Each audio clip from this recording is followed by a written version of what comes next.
नमस्कार, आप देख रहे हैं जनभावना टाइम्स और मैं हूं आपके साथ पारिजात। यह है कश्मीर की बात और यह है मोदी की बात।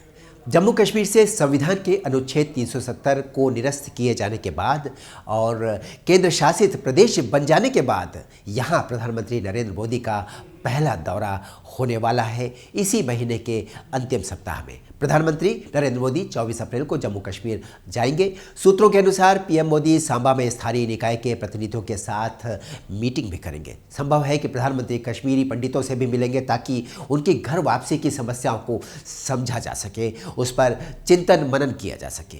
कहा यह भी जा रहा है कि मोदी कश्मीरी घाटी से आतंक के सफाई के अभियान का भी जायजा लेंगे। कैसे चल रहा है ऑपरेशन ऑल आउट? केंद्र सरकार के वायदे के अनुसार जम्मू कश्मीर में परिसीमन का काम समाप्त होते ही विधानसभा चुनाव भी करवाए जाने हैं।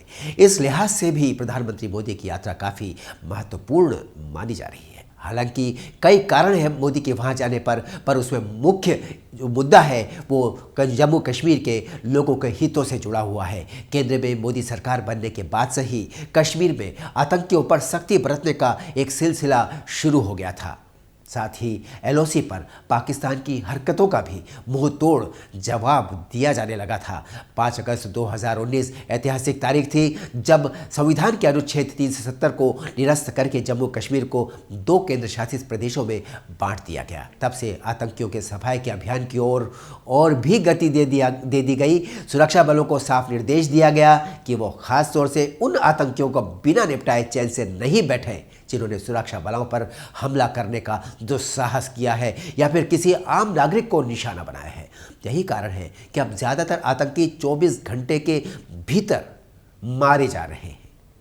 तो ये है बेसिकली उन कुछ महत्वपूर्ण मुद्दों में से एक मुद्दा जिसके लिए जम्मू कश्मीर जाकर प्रधानमंत्री बातचीत करेंगे। हालांकि जम्मू कश्मीर में अब भी 172 आतंकवादी सक्रिय हैं। सेना ने बताया है कि इन सक्रिय आतंकियों में 70 विदेशी हैं जबकि 93 स्थानीय आतंकी हैं। 15 युवा इस साल की शुरुआत में ही आतंकी संगठनों में शामिल हुए थे। कुल 172 में 156 आतंकी घाटी में सक्रिय है जबकि 2 विदेशियों सहित कल 16 जम्मू इलाकों में है। उधर पाकिस्तान ने सीमा पार से आतंकियों की घुसपैठ कराने में अपनी सानी नहीं रखी है। लगातार ये काम चल रहा है। सेना के मुताबिक इस साल घुसपैठ की 3 घटनाओं को नाकाम किया गया है और इस सिलसिले में एक आतंकी भी मारा गया है।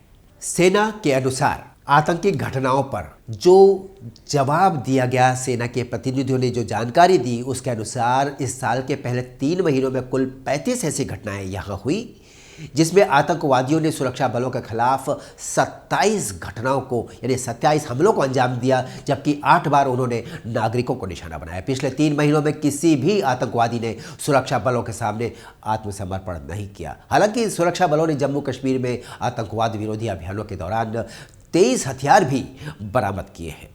जहां तक बात विधानसभा चुनाव की है तो केंद्रीय गृह मंत्री अमित शाह हाल ही में संसद में अपना बयान दोहरा चुके हैं, स्पष्ट कर चुके हैं कि परिसीमन का काम समाप्त होते ही चुनाव करवा लिए जाएंगे। उसके बाद जम्मू कश्मीर को पूर्ण राज्य का दर्जा भी दे दिया जाएगा। जम्मू कश्मीर विधानसभा सीटों की संख्या 90 करने का प्रस्ताव है जिनमें 47 सीटें कश्मीर में जबकि 43 सीटें जम्मू के क्षेत्र में होंगी। इस तरह जम्मू में 6 और कश्मीर में 1 विधानसभा क्षेत्र बढ़ जाएंगे। सभी 90 में से 7 सीटें एससी और 9 सीटें एसटी के लिए आरक्षित की जाएंगी। इनमें पाकिस्तान अधिकृत कश्मीर के लिए भी निर्धारित 24 सीटें शामिल नहीं की गई है। अभी पीओके समेत जम्मू कश्मीर की 107 सीटें हैं जिन्हें बढ़ाकर 114 करने का प्रस्ताव है। उधर Bollywood film the Kashmir files ने कश्मीरी पंडितों की घर वापसी का मुद्दा फिर से ताज़ा कर दिया है।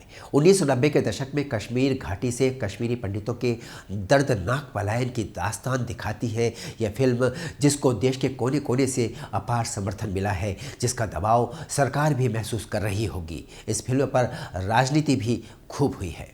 फिल्म ने कश्मीरी पंडितों की चेतना भी जगा दी है। 32 वर्षों से सरकार की बेरुखी को चुपचाप बर्दाश्त कर रही यह फिल्म अब मुखर होकर अपने दर्द को बयान कर रही है क्योंकि यह जिंदगी की फिल्म है।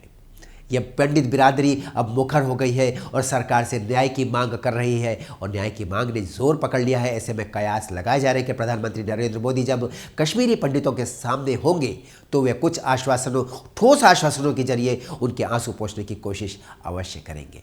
फिर मिलता हूँ दूसरे अपडेट लेकर। देखते रहिए जनभावना टाइम्स। नमस्कार।